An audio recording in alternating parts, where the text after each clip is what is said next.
नमस्ते सभी को। मैं समूनाथ और स्वागत है आपका लर्न विद समूनाथ में। तो पिछले वाले हिस्ट्री के वीडियो में हमने नेशनलिज्म इन इंडिया के बारे में पढ़ा था। कैसे गांधी जी जो है साउथ अफ्रीका से आए थे, कैसे उन्होंने नॉन वायलेंस का जो एक मूवमेंट है, एक सत्याग्रह है, वो बोले स्प्रेड किया था। रॉलेट एक्ट जो है, मतलब रॉलेट एक्ट के विरुद्ध में जो है रॉलेट सत्याग्रह स्टार्ट हुआ था, वो जो है ज़्यादा सक्सेसफुल हुआ नहीं। तो गांधी जी ने सोचा हिंदू और मुस्लिम्स को एक साथ लाने के लिए, तो उन्होंने जो है खिलाफत मूवमेंट को भी स्टार्ट किया था। तो आज हम पढ़ते हैं मतलब ट्राइबल्स लोग जो है वो गडम हिल्स रीजन के ट्राइबल्स लोग कैसे करके गांधी जी के मैसेज को इंटरप्रेट किए, मतलब कैसे करके ये जो गांधी जी का सत्याग्रह था इसे कैसे करके अपने मूवमेंट में एक तो फॉर्म किए।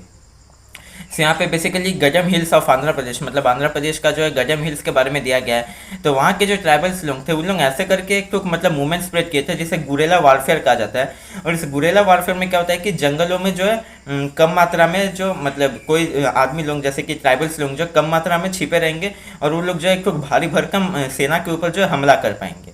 तो इसे बेसिकली जो है गुरेला वारफेयर बोला जाता है। तो इससे से जैसे कि आप पता कर ही सकते हैं इसमें जो है बहुत ज़्यादा वायलेंस स्प्रेड हुआ है। तो इन लोगों का जो लीडर है वो है अल्लूरी सीताराम राजू, जो कि 1920s के बाद से करीब 4 साल तक जो है ये वाला गडम वारफेयर, मतलब ये जो गुरेला वारफेयर जो है वो वाला स्प्रेड किया था। और ये जो बहुत ही वायलेंट था क्योंकि यहाँ पे जो है पुलिस स्टेशन सबके जो है अलग अलग जो गवर्नमेंट इंस्टीट्यूशन है उसके ऊपर अटैक किया गया था। और इन लोग क्यों खुश नहीं थे, क्योंकि इन लोग का जो फॉरेस्ट एरिया है जिसमें कि इन लोग मतलब परंपरागत रूप से जो है इनका एक राइट्स था उसे इन लोगों से छीन लिया गया। उस फॉरेस्ट को जो रिजर्व फॉरेस्ट घोषित कर दिया गया। और फिर क्या हुआ, इन लोग जो गाय या फिर अपना जो बकरी या फिर जो भी है ये कैटल्स लोग रखे थे उनको ग्रेज नहीं कर पा रहे थे। फिर आपका जो फॉरेस्ट प्रोड्यूस जैसे लाख हो गया, झूना हो गया या फिर जो टिम्बर हो गया, ये सब भी इन लोग ले नहीं पा रहे थे। और फिर क्या हो रहा था कि इन लोगों को जो है मतलब रोड्स और ये अलग अलग चीज़ बनाने के लिए जो है इनको फोर्सफुली जो है रिक्रूट किया जा रहा था, मतलब फोर्सफुली इनको जो मजदूरी करना पड़ रहा था। तो इसके विरुद्ध में इन्होंने क्या किया, एक तो वायलेंट मूवमेंट स्प्रेड किया था। तो इसके बाद क्या हुआ कि करीब 1923-24 के टाइम क्या हुआ कि राजू को जो है मतलब अल्लूरी सीताराम राजू जो अपने आप को ही जो है बहुत ज़्यादा प्रशंसा करता था। वो मतलब चाहता था कि जो गांधी जी का ये सत्याग्रह मूवमेंट ज़्यादा से ज़्यादा स्प्रेड हो। वो ये भी चाहता था कि जो लिक्वर यानी कि जो नशा जो होता है वो सब जो है बंद हो जाए। और उसके साथ वो ये भी चाहता था कि जो है वायलेंट फॉर्म से जो है हम जो ब्रिटिश को जो काबू कर पाएंगे। तो इसमें क्या हुआ कि 1923-24 के टाइम वो जो है मतलब उसे जो है थोड़ा सा मतलब कॉन्स्पिरेसी किया गया था उसके साथ थोड़ा धोखा हुआ था। और फिर इसे क्या किया, उसे कैप्चर कर लिया, मतलब ये राजू को जो है ब्रिटिशर्स लोग कैप्चर कर लिया और उसे जो फांसी लगा दिया गया। तो अब बात करते हैं स्वराज इन दी प्लांटेशंस। तो प्लांटेशंस में क्या होता है कि ये बेसिकली जो आसाम के प्लांटेशंस के बारे में बोला गया, जहाँ पे जो टी प्लांटेशन के लिए आपका बंगाल, आपका उड़ीसा, बिहार, ये सब जगह लोगों से जो है कूलीस लोगों को लिया जाता था, मतलब जो इंडेंचर्ड लेबर जिनको कि एक जगह से दूसरे जगह में लिया जाता है काम करने के लिए for a specific period of time. तो इसमें क्या होता है कि ये लोग जो मतलब प्लांटेशन के जो वर्कर्स लोग थे इन लोग चाहते थे कि जैसे मतलब इनको जो है मतलब प्लांटेशन के अंदर ही रखा जाता था, प्लांटेशन के अंदर ही बंदी बना के रखा जाता था। इससे से जो है उन लोग बाहर भी नहीं जा पाएंगे कि बाहर के लोग भी जो इनको हेल्प करने के लिए आ नहीं पाएंगे।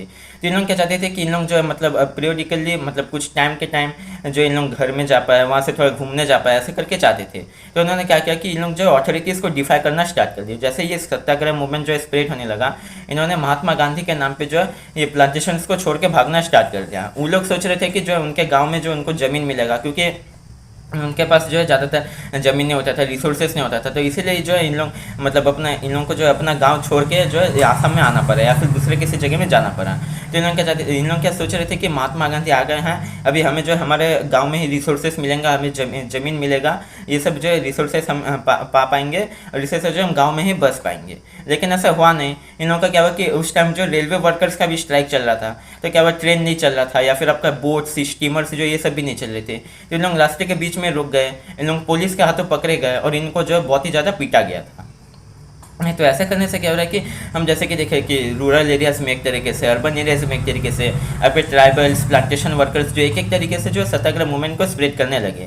तो इससे से क्या हुआ कि मतलब ये भले इन लोग जो अपने रीजनल एक तो वेरिएशन क्रिएट किए, लेकिन इन लोग जब स्वतंत्र भारत बोल के बोलते थे तो इन लोग पर एक ऑल इंडिया मास एग्रेशन चाहते थे, मतलब पूरे पूरे भारत में जो इनका जो मूवमेंट है जो है वो स्प्रेड हो, ये इन लोग चाहते थे। इन लोग महात्मा गांधी के नाम से क्या करते थे, अपना जो काम करते थे चाहे वो गलत हो चाहे वो सही हो, उसे जो है शुद्ध करवा लेते थे। मतलब महात्मा गांधी का नाम ले लिए तो सब काम जो है वो ठीक हो गया, ये लोग चाहते थे। लेकिन ये लोग जो गांधी जी को मतलब दिल से जो रिस्पेक्ट भी करते थे, फिर उनका जो मतलब उनका बात भी मानते थे, भले उनका सत्याग्रह को मानते थे, उनका यूनिटी को जो वो मानते थे। लेकिन इन लोग जो थोड़ा सा वायलेंट हो गए, ये जो इनका गलती हो गया और इसी के लिए जो इनको बहुत ज़्यादा पछताना पड़ा। तो अभी हम बात करते हैं टुवर्ड्स सिविल डिसोबीडियंस, क्योंकि जैसे कि आप देख रहे हैं जो सत्याग्रह मूवमेंट है या फिर जो नॉन कॉपरेशन मूवमेंट है, ये वाला जो है बहुत सारी जगह में वायलेंट होने लग रहा है। तो अभी क्या गांधी जी क्या किया, ये सब मूवमेंट को जो एक के बाद एक विड्रॉ करना स्टार्ट कर दिया, मतलब ये जो नॉन कॉपरेशन जो मूवमेंट है इसे जो है बंद करना स्टार्ट कर दिए। तो अभी हम बात करते हैं टुवर्ड्स सिविल डिसोबीडियंस, मतलब सिविल डिसोबीडियंस में क्या होता था।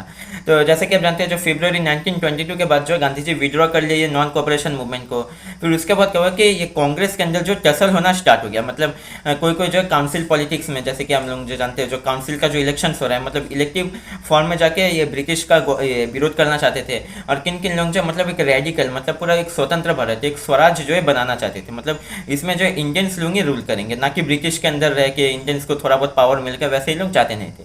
तो मोतीलाल नेहरू और सी आर दास यानी कि चित्तरंजन दास, ये दोनों जो है चाहते थे कि हम काउंसिल इलेक्शंस में जाएंगे और वहाँ से जो है थोड़ा थोड़ा करके पावर गेन करना स्टार्ट करेंगे। लेकिन क्या सुभाष चंद्र बोस, फिर आपका जो है जवाहरलाल नेहरू जो कि हमारे फर्स्ट प्राइम मिनिस्टर है, वो क्या चाहते थे, बहुत ही ज़्यादा रेडिकल मूवमेंट चाहते थे और फुल इंडिपेंडेंस चाहते थे। इससे क्या हुआ कि जो कांग्रेस के अंदर जो टसल होना स्टार्ट हो गया। तो इसके मतलब इंटरनल डिबेट और डिसेंशन के अंदर जो है इंडियन पॉलिटिक्स के अंदर एक और ब्लेंडर आने लगा। इसमें क्या हुआ कि जो आपका ये वो बेसिकली टाइम था आपका फर्स्ट वर्ल्ड वॉर के एंडिंग का टाइम था, मतलब 1918 को ख़त्म हुआ था और उसके बाद से जो है ग्रेट डिप्रेशन स्टार्ट हो गया था। मतलब जो है एग्रीकल्चरल प्राइसेस बढ़ने लगा, आपका जो रूरल इनकम्स है वो सब घट गया, फिर आपका गोल्ड प्राइसेस से कुछ जो रॉ मटेरियल्स का जो प्राइसेस है वो बहुत ही ज़्यादा बढ़ने लगा। तो इसमें क्या हुआ कि जो है मतलब कंट्री साइड में बहुत ज़्यादा दुख देखा गया, मतलब कंट्री साइड में बहुत ज़्यादा रिवॉल्यूशन देखा गया कि एग्रीकल्चर हो नहीं रहा है। आपका जो कॉटेज इंडस्ट्रीज है, जैसे कॉटन या फिर टेक्सटाइल, ये सब के जो इंडस्ट्रीज है वो सभी बंद होने स्टार्ट हो गए। तो इसमें क्या हुआ कि जो कंट्री साइड में या फिर जो गांव के जो इलाके होते हैं उसमें बहुत ज़्यादा टसल से देखने स्टार्ट हो गया है। तो इस बैकग्राउंड में क्या हुआ कि जो टॉरी गवर्नमेंट है, मतलब ब्रिटेन में जो टॉरी गवर्नमेंट आया था, उसमें क्या हुआ कि एक तो स्टैट्यूटरी कमीशन वहाँ पे सेटअप किया गया।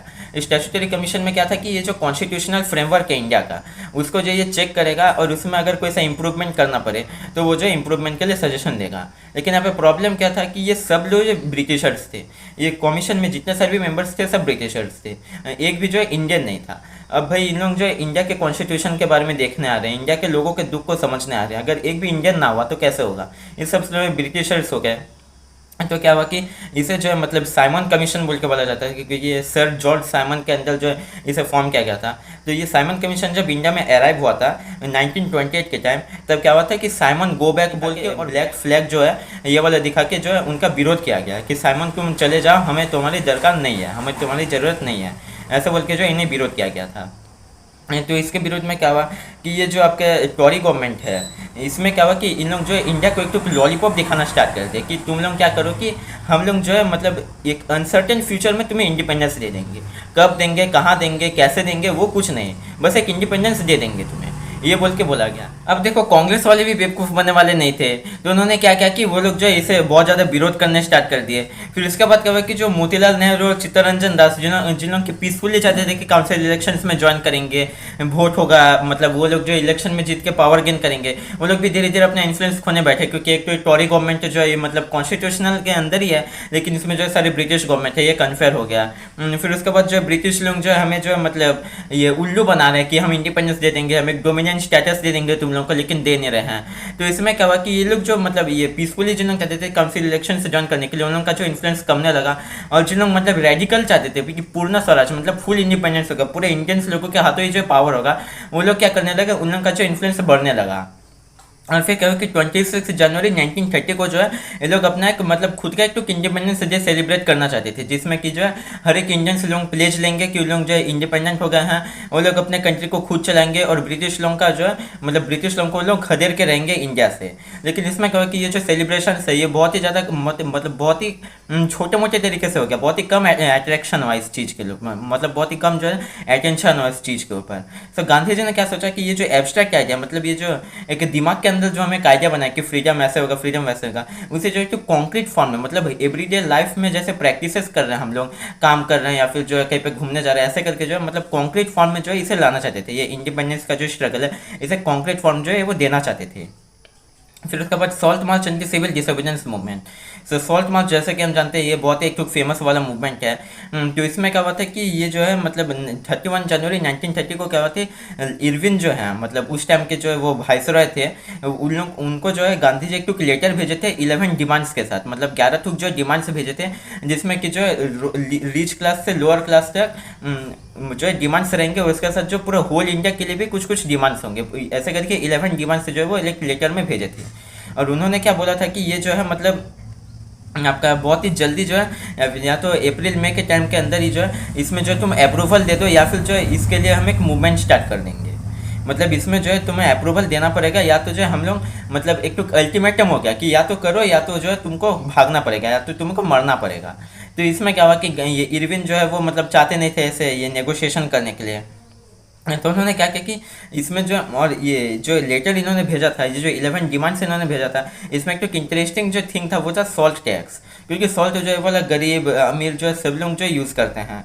और इसमें क्या होता है कि इसमें अगर हम टैक्स लगा दिए तो इससे जो है गरीब लोगों को मतलब अमीर लोगों को ज़्यादा कुछ फ़र्क नहीं पड़ेगा, लेकिन गरीब लोगों को बहुत ज़्यादा मतलब कष्ट जो है या फिर दुख जो है सहना पड़ेगा, इसके लिए टैक्स देना पड़ेगा। तो गांधी जी चाहते थे ये जो सॉल्ट टैक्स है ये वाला हट जाए, ये जो एक तो फंडामेंटल मतलब एक तो डिमांड था इनका। तो इसमें क्या हुआ कि ये फुलफिल नहीं हुआ, 11 मार्च के अंदर तक जो ये वाला फुलफिल नहीं हुआ, 11 मार्च तक वो जो एक टाइम लिमिट दिए थे उसके अंदर ये वाला जो फुलफिल नहीं हुआ। तो गांधी ने क्या किया कि एक तो सॉल्ट मार्च स्टार्ट कर दिया, और इसके साथ जो है सिविल डिसोबीडियंस मूवमेंट भी स्टार्ट किया था। सिविल डिसोबीडियंस के मूवमेंट के बारे में हम जो पढ़ने वाला है। तो इस सॉल्ट मार्च में क्या हुआ कि 78 ट्रस्टेड वॉलंटियर्स जो है मतलब 78 जो चुप जो मतलब उनके चुनिंदा जो उनके फॉलोअर्स हैं, जिन लोगों के उनको इनके आइडियोलॉजी को फॉलो करते हैं, उनके साथ उन्होंने क्या किया, जो साबरमती आश्रम था जो सा कि मतलब ये साबरमती नदी के साइड में जो सा आश्रम था, वहाँ से दांडी तक 240 माइल्स इन्होंने कवर किया था। और वो भी जो है 24 डेज में, मतलब एक ही दिन में जो 10 माइल्स इन्होंने कवर किया था।